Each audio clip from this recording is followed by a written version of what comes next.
ॐ जगद्धात्री स्तोत्रम् शिव उवाच ॐ आधारभूते चाधे धृतिरूपे धुरन्धरे ध्रुवे ध्रुवपदे धीरे जगद्धात्री नमस्तुते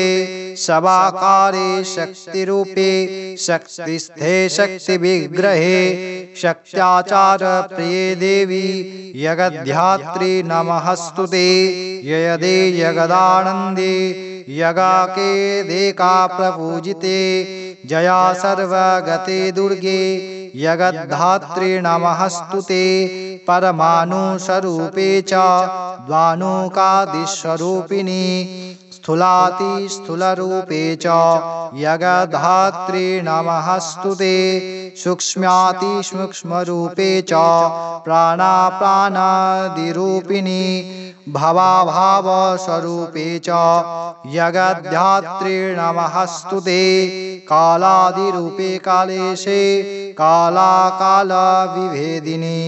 सर्वस्वरूपे सर्वज्ञे जगद्धात्री नमस्तुते महाविघ्ने महोत्साहे महामाये वरप्रदे प्रपञ्चासारे स्वाधीशे जगद्धात्री नमस्तुते अगम्या जगतामाद्ये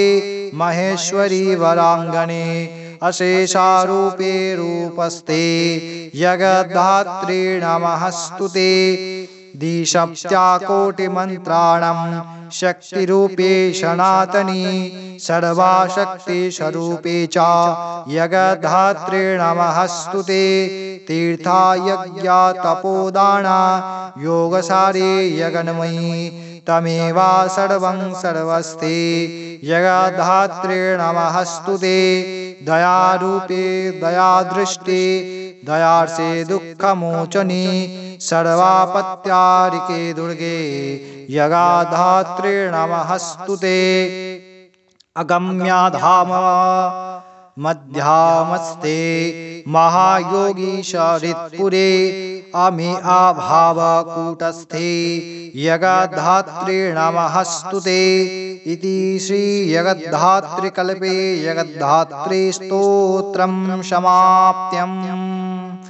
ॐ